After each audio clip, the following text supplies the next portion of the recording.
So, this is what it's come to.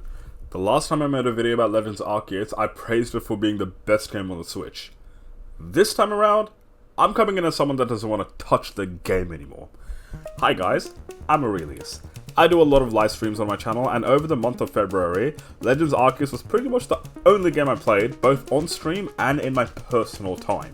This is a video that anyone asked for, especially because both me and my viewers were sick of this game by the time I finished my last Legends Arceus stream. But it is something that I want to discuss as a content creator, so people know what my experience was with the game and can compare it to their own. I am sure everyone has their own experience, so if you've had the game since release like me, let me know in the comments what your thoughts are on this game now. I know lots of people just mirror my words and say things that I would say as well, but I believe it is actually really important to have the game and play it before making a legitimate final judgment on the game.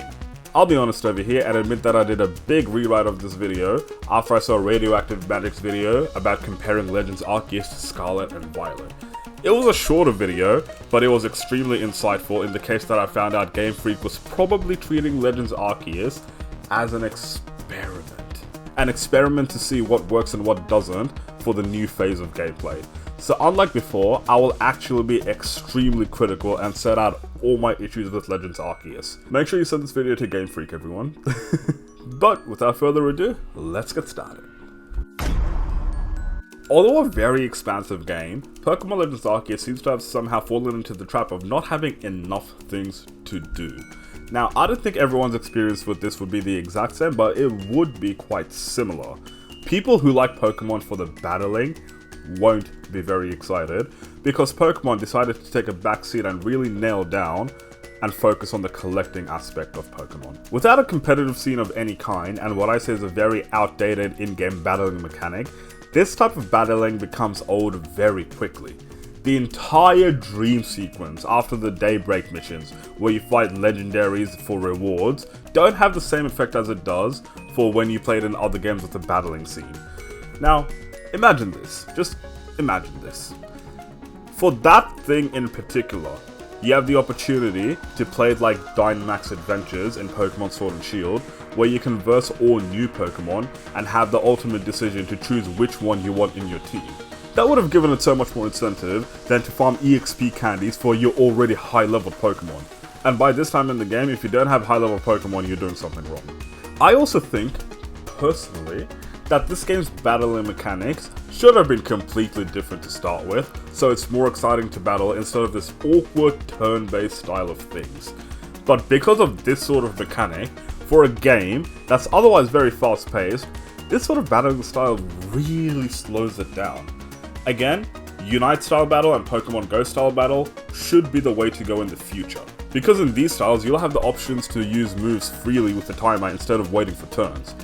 In the post-game battles, the only part that I liked is those random battles that you go into unexpectedly with those people that abandoned their clans, but even those were ruined by the fact that those battles were too easy. I felt like I was getting 4 nuggets for nothing.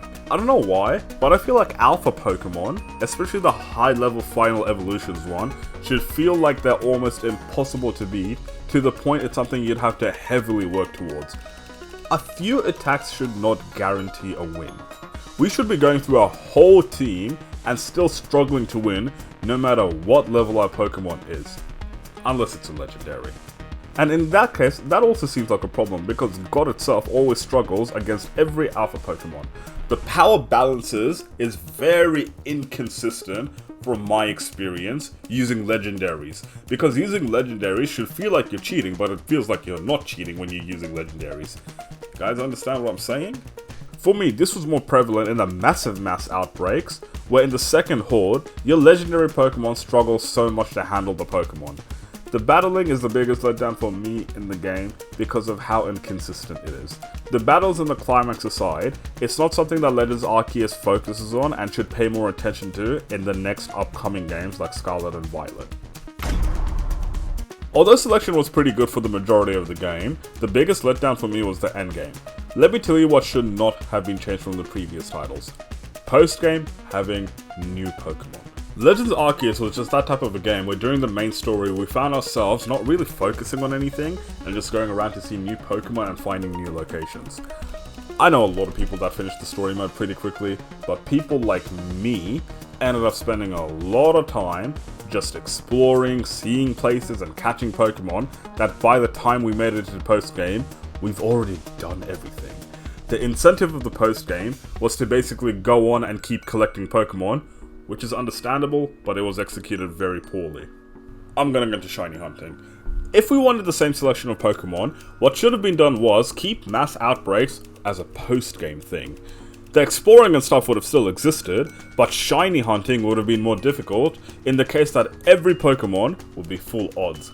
After you beat the main story, you'll unlock mass outbreaks. After you beat the post-game, you'll unlock massive mass outbreaks. And then your incentive to get a shiny charm would be more alive than ever because of the abundance of shinies that you could be getting, and then the ultimate odds when you finally get the shiny charm. But this is also where I'm going to say we did not have enough Pokemon to begin with. Introducing new Pokemon would have given such a big incentive to keep collecting Pokemon instead of the same old ones that you've been seeing for a long time. I'll tell you what Pokemon Sword and Shield did correctly in the post-game to give it such longevity. They made completing the Pokédex feel achievable for everyone, so they get the shiny charm. Soon after a lot of players got shiny charms, there was a whole DLC with new areas and new Pokemon too, as well as Dynamax adventures with more exclusive Pokemon with even bigger shiny odds. Everything felt like it flowed so well, and I was constantly excited for new things to happen.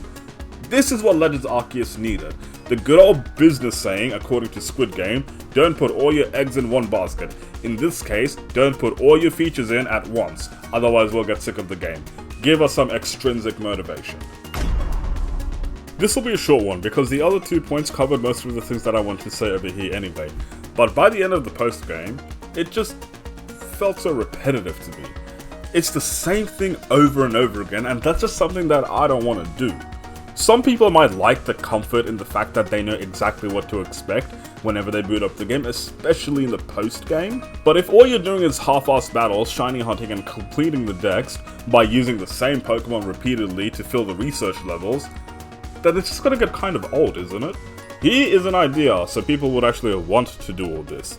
Defeat every Pokemon in the dream sequence so you can unlock this area over here with all new Pokemon, and perfect dex on all Pokemon so you can unlock this area over here with more new Pokemon. That way you can actually be rewarded for your troubles. But another thing that you can actually be rewarded for is subscribing to me so you can repeatedly see my weekly videos. Also going to be a relatively short segment, but catching mechanics is one of the things that I actually highly praise in this game, and I think it's a great step forward to take. Catching Pokemon has never been easier, quicker, and more convenient. There are just some minor flaws that I have with this. One flaw is an invisible barrier that you hit when you're throwing a ball near a cliff or a tree. This bug irritates me so much that I usually just give up on trying to catch the Pokemon. The next flaw is how sometimes you throw a ball at a Pokemon and it won't go in. That's so frustrating because I'm wasting so much resources. I understand if the Pokemon is triggered, but I throw 10 balls at a Pokemon and it doesn't register as a hit to catch them. And lastly, when you randomly change items when you're trying to throw a Pokeball. I don't know what's up with that. Okay, well, that's it. That's all the ways that I think Legends Arceus screwed up and made itself a less enjoyable game. This game is a big trial in the next step of Pokemon, and my biggest hope for the future is for things to be more fleshed out and more coherent, so things don't feel like it gets old really quickly. Leave in the comments what you agree with and what you don't agree with, and tell me your experience with this game. But that's it from me. Thank you for watching. Take care.